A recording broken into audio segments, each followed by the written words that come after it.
Hello guys, இன்னைக்கு இருக்கக்கூடிய மக்களுக்கு எந்தெந்த விஷயங்களெல்லாம் மற்றவங்க கிட்ட ஷேர் பண்ணலாம், எந்தெந்த விஷயங்களெல்லாம் மற்றவங்க கிட்ட ஷேர் பண்ணக்கூடாதுங்கிற அடிப்படையான புரிதலே கிடையாது. நம்ம எந்த ஒரு பர்சனை மீட் பண்ணாலும் அவங்கள பத்தி முழுசா தெரிஞ்சுக்கிறதுக்கு முன்னாடியே கண்மூடித்தனமா எல்லா விஷயங்களையும் எல்லார்கிட்டையுமே ஷேர் பண்றோம். ஆனா இந்த மாதிரி ஒரு சில விஷயங்களை யாருக்கிட்டையுமே சொல்லாம இருக்கிறது தான் நல்லது. இதுல நம்ம தெளிவா ஒரு விஷயத்தை புரிஞ்சுக்கணும். நம்மளை பத்தி எல்லாருமே எல்லாமே தெரிஞ்சுக்கணுங்கிற அவசியமே கிடையாது. அப்படி தெரிஞ்சுக்கவும் கூடாது. இந்த மாதிரி ரகசியங்களை பாதுகாக்கிறது தான் இருக்கிறதுலயே ரொம்ப கஷ்டமான டாஸ்கே.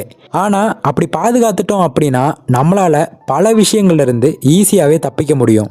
ஸோ நம்ம இந்த வீடியோவில் யாருக்கிட்டையுமே ஷேர் பண்ணக்கூடாத இம்பார்ட்டண்ட்டான 10 விஷயங்களை பற்றி தான் பார்க்க போகிறோம். அது மட்டும் இல்லாமல் அப்படி ஷேர் பண்ணாமல் இருக்கிறதுனால எந்தெந்த விதத்துலலாம் அது நமக்கு அட்வான்டேஜாக இருக்கும் அப்படிங்கிறதையும் பார்க்க போகிறோம். ஸோ இப்போ தான் நீங்கள் நம்ம சேனலுக்கு புதுசாக வந்திருக்கீங்க அப்படின்னா இந்த வீடியோக்கு லைக் பண்ணிவிட்டு நம்ம சேனலை சப்ஸ்கிரைப் பண்ணி பக்கத்தில் உள்ள பெல் ஐக்கானை கிளிக் பண்ணிக்கோங்க.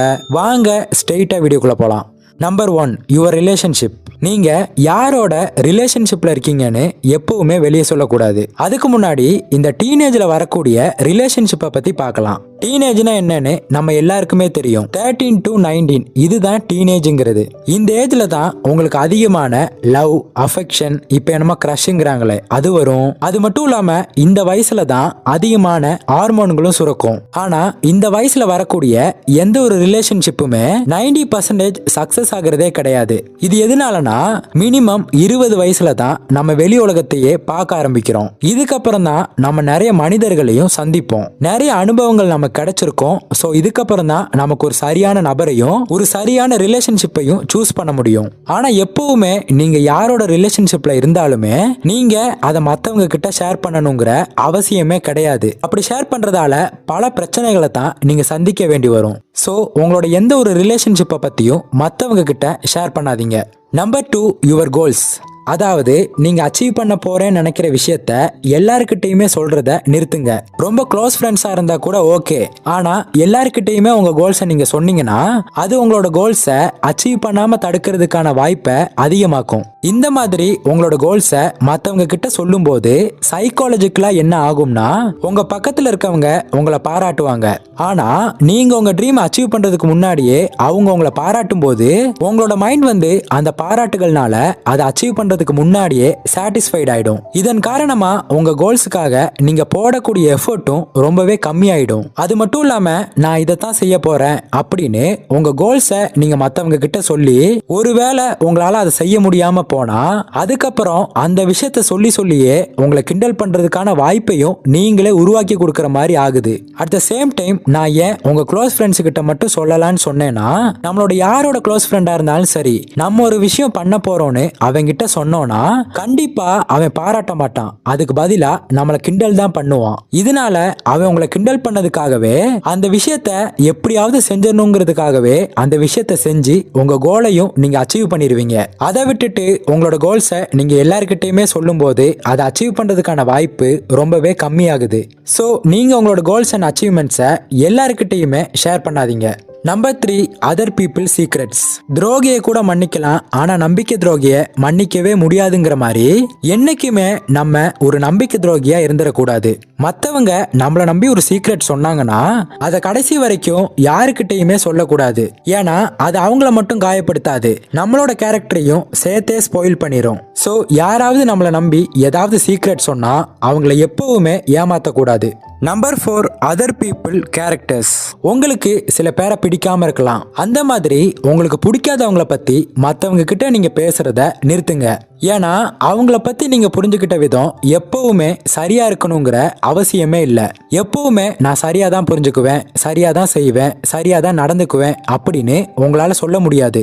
ஏன்னா மனுஷனா ஏதாவது ஒரு வகையில தப்பு செஞ்சிருப்பான், செஞ்சுதான் ஆகணும். அந்த மாதிரி நேரங்கள்ல ஒரு நல்லவனை போய் நீங்க தப்பா புரிஞ்சுக்கிட்டு அவன் செஞ்ச எல்லாத்தையுமே நீங்க தப்பா நினைச்சுக்கிட்டு மத்தவங்க கிட்ட போய் இவன் இப்படி, இவனை எனக்கு பிடிக்காது அப்படின்னு நீங்க சொல்லும் போது அவர் கூட இருக்க பீப்புள்ஸ்க்கு அவர் மேல மேல ஒரு கெட்ட அபிப்பிராயம் உருவாகவும் வாய்ப்பு இருக்கு. அதனால அவங்க அவர்கிட்ட பேசுறத கூட அவாய்ட் பண்றதுக்கு வாய்ப்பு இருக்கு. ஒருவேளை அவங்க அப்படி இல்லாம அவங்கள பத்தி நல்லா தெரிஞ்சவங்களா இருந்தாங்கன்னு வைங்க, அவங்க உங்ககிட்ட நீங்க தான் தப்பா புரிஞ்சுக்கிட்டீங்க, அவன் சரியா தான் இருக்கான் அப்படின்னு உங்களை அசிங்கப்படுத்திட்டாங்கன்னா உங்களுக்கு அவங்க கிட்ட இருக்க மரியாதையும் போகும். அது மட்டும் இல்லாம நீங்க மத்தவங்களுக்கு கெட்டவனாவும் தெரிய ஆரம்பிப்பீங்க. சோ ஒருத்தங்களை உங்களுக்கு பிடிக்கலனா அதை உங்களுக்குள்ளேயே வச்சுக்கோங்க. மத்தவங்க கிட்ட அதை எப்பயுமே ஷேர் பண்ணாதீங்க. Number 5, earnings.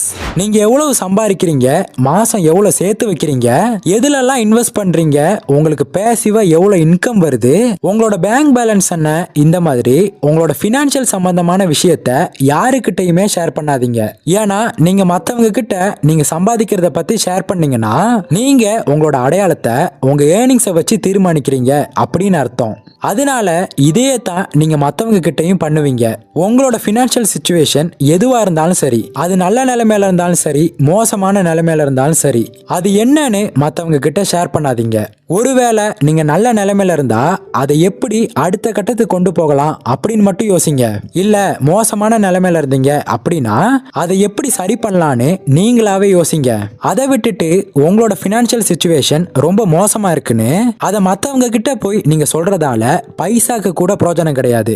Number 6, your strength and weakness. உங்களோட பலவீனம் எதுவா வேணா இருக்கலாம். உங்களோட ஃபேமிலியா இருக்கலாம், இல்லனா உங்களோட கோவமா இருக்கலாம். எதுவா வேணா இருக்கட்டும், அந்த வீக்னஸை, அதாவது அந்த பலவீனத்தை யாருக்கிட்டையுமே ஷேர் பண்ணாதீங்க. ஏன்னா உங்களை பிடிக்காதவங்க உங்களை கஷ்டப்படுத்துறதுக்காகவும் உங்களை மற்றவங்க முன்னாடி கேவலப்படுத்துறதுக்காகவும் அவங்க உங்க பலவீனத்தை அட்வான்டேஜா யூஸ் பண்ணிக்குவாங்க.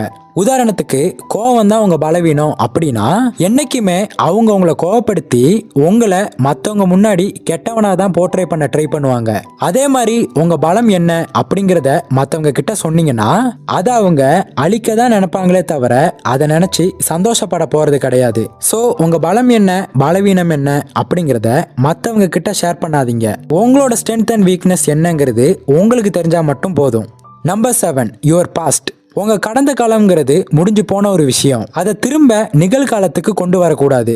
அப்படி கடந்த காலத்துல நடந்த விஷயங்கள் எதுவா இருந்தாலும், நல்லதா இருந்தாலும் சரி, கெட்டதா இருந்தாலும் சரி, யாருக்கிட்டையுமே அதை ஷேர் பண்ணாதீங்க. முக்கியமா நீங்க கடந்த காலத்துல செஞ்ச தப்பு இல்லனா நீங்க பேசின பொய், இது எதையுமே சொல்லக்கூடாது. ஏன்னா உங்க கூட இருக்க எல்லாருக்குமே நீங்க சொல்ற விஷயம் நீங்க சொன்ன விதத்துல தான் புரியும்னு சொல்ல முடியாது. நீங்க ஒரு விதத்துல சொல்லியிருப்பீங்க, ஆனா மத்தவங்க அதை வேற விதத்துல புரிஞ்சிருப்பாங்க. அதே மாதிரி நீங்க கடந்த காலத்துல செஞ்ச தப்ப மத்தவங்க கிட்ட சொல்லும் போது சில பேர் சரி பரவாயில்ல, இவன் இப்ப எப்படி இருக்காங்கிறது தான் முக்கியம், கடந்த காலத்துல அவன் எப்படி வேணா இருந்துட்டு போட்டோம், அது முக்கியம் இல்ல அப்படின்னு மெச்சூர்டா நடந்துக்குவாங்க. ஆனா சில பேர் பாத்தீங்கன்னா உங்களோட கடந்த காலத்தை வச்சே உங்களை தப்பா எடை போட ஆரம்பிச்சிருவாங்க. உதாரணமா உங்க கடந்த காலத்துல உங்களை முழுசா நம்பின ஒருத்தருக்கு நீங்க உங்களுக்கு தெரிஞ்சோ தெரியாமலோ ஒரு துரோகம் பண்ணிருக்கலாம். ஆனா அதுக்கப்புறம் நீங்க அந்த தப்பை உணர்ந்து திருந்திருக்கலாம், இல்ல அதுக்கான கஷ்டத்தையும் நீங்க அனுபவிச்சிருக்கலாம். ஆனா இத பத்தி நீங்க மத்தவங்க கிட்ட ஷேர் பண்ணீங்கன்னு வைங்க, சில பேர் பெருசா எடுத்துக்க மாட்டாங்க. ஆனா சில பேர் உங்க மேல உள்ள நம்பிக்கை இழந்து இனிமே உங்க மேல நம்பிக்கையே வராத சூழ்நிலைக்கு ஆளாக்கப்படுவாங்க. அவங்களுக்கு துரோகம் பண்ண மாதிரி இவன் ஏன் நமக்கு பண்ண மாட்டான் அப்படிங்கிற ஒரு சந்தேகம் தான் அவங்களுக்குள்ள ஏற்படும். சோ கடந்த காலங்கிறது முடிஞ்சு போச்சு. அதுல நடந்த தப்பான விஷயங்கள்ல இருந்து நீங்க கத்துக்கிட்டு அதை மறக்கணும். அதை பத்தி நீங்க மத்தவங்க கிட்ட ஷேர் பண்ண கூடாது, அது என்னவா இருந்தாலும் சரி. Number 8, how you feel about someone. மற்றவங்கள பத்தி நீங்க என்ன நினைக்கிறீங்க அப்படிங்கிறத அவங்கள தவிர நீங்க யாருக்கிட்டையுமே சொல்லாதீங்க. நீங்க ஒருத்தர் நம்பிக்கையானவர்னு மற்றவங்க கிட்ட எதர்ச்சியா ஷேர் பண்ணலாம், ஆனா அது மற்றவங்களோட காதுல கூட விழுறதுக்கு சான்ஸ் இருக்கு. ஒருத்தர் இப்படிதான், இவரோட கேரக்டர் இதுதான் அப்படின்னு நீங்க நினைச்சீங்கன்னா அதை உங்க மனசுக்குள்ளேயே வைக்கணும். அதை இல்லாம அதை நீங்க ஒருத்தர்கிட்ட ஷேர் பண்ணி அது மற்றவங்க காதுல விழுந்துருச்சு அப்படின்னா அது உங்க 2 பேருக்கும் மத்தியில இருக்க ஒரு நல்ல ரிலேஷன்ஷிப்பையே பாதிக்க வாய்ப்பு இருக்கு. ஸோ எப்பவுமே நீங்க மற்றவங்கள பத்தி என்ன நினைக்கிறீங்கிறத யாருக்கிட்டையுமே ஷேர் பண்ணாதீங்க. ஒருவேளை அப்படி சொல்லியே ஆகணும் அப்படின்னு நீங்க நினைச்சீங்கன்னா அதுக்கு சம்பந்தப்பட்டவங்க கிட்டயே நேரடியா போய் சொல்லுங்க. அப்படி இல்லையா அது உங்க மனசுக்குள்ளேயே வச்சுக்கோங்க. அதை விட்டுட்டு அதை மற்றவங்க கிட்ட நீங்க சொல்றதால உங்களுக்கு தான் பிரச்சனை அதிகமாகுமே தவிர அதனால உங்களுக்கு வேற எந்த ஒரு யூஸ்மே கிடையாது. Number 9, personal life. உங்க ஃபேமிலியில நடக்கிற பிரச்சனைய மற்றவங்க கிட்ட சொல்றத நிறுத்துங்க. ஏன்னா என்னைக்கு நம்ம ரிலேஷன்ஷிப் பத்தின விஷயங்களை வெளியே கொண்டு போறோமோ அன்னைக்கு பிரச்சனைகள் வேற மாதிரி வளர ஆரம்பிக்கும். அவங்க ஃபேமிலி எப்பவுமே இப்படித்தான் சண்டை போட்டுக்கிட்டே இருப்பாங்க அப்படின்னு சொல்லி உங்க ஃபேமிலி கடையில வந்து ஏத்தி தான் விடுவாங்களே தவிர அதை சரி செய்ய மாட்டாங்க. அது அவங்களுக்கு ஜஸ்ட் டைம் பாஸ், அதாவது பொழுதுபோக்காக தான் இருக்கும். ஸோ உங்க ரிலேஷன்ஷிப்ல இருக்கக்கூடிய பிரச்சனையை மற்றவங்க கிட்ட ஷேர் பண்ணாதீங்க. Number 10, your secrets. உங்களுக்குள்ளேயும் சில ரகசியங்கள் இருக்கும். அந்த ரகசியங்களை முடிஞ்ச வரைக்கும் யாருக்கிட்டையுமே ஷேர் பண்ணாதீங்க. நீங்க சில நேரங்கள்ல உங்க க்ளோஸ் ஃப்ரெண்ட்ஸ் கிட்ட நான் யாருக்கிட்டையுமே இதை சொன்னதில்ல, இல்லனா நான் யாருக்கிட்டையுமே சொல்லாத சீக்ரெட்டை உங்ககிட்ட சொல்றேன் அப்படின்னு உங்க சீக்ரெட்டை எல்லாருக்கிட்டையுமே சொல்ல ஆரம்பிச்சிருவீங்க. ஸோ சீக்ரெட்டுங்கிறது சீக்ரெட்டா தான் இருக்கும், அதை நீங்க யாருக்கிட்டையுமே சொல்லாத வரைக்கும். ஸோ உங்க சீக்ரெட்டை சீக்ரெட்டா வைங்க, மற்றவங்க கிட்ட சொல்லாதீங்க.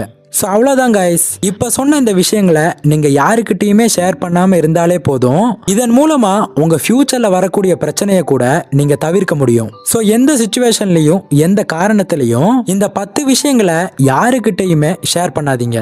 ஸோ அவ்வளோதான். இந்த வீடியோ உங்களுக்கு யூஸ்ஃபுல்லாக இருந்திருக்கும் நம்புகிறேன். அப்படி யூஸ்ஃபுல்லாக இருந்தால் இந்த வீடியோக்கு லைக் பண்ணுங்கள், உங்கள் ஃப்ரெண்ட்ஸ் அண்ட் ஃபேமிலி மெம்பர்ஸுக்கு ஷேர் பண்ணுங்கள். அப்புறம் மறக்காமல் நம்ம சேனலை சப்ஸ்கிரைப் பண்ணி பக்கத்தில் உள்ள பெல் ஐக்கானை கிளிக் பண்ணிக்கோங்க. இன்னொரு இதே மாதிரியான யூஸ்ஃபுல்லான இன்ஃபர்மேஷனோட உங்களை வந்து மீட் பண்ணுறேன். தேங்க்ஸ் ஃபார் வாட்சிங்.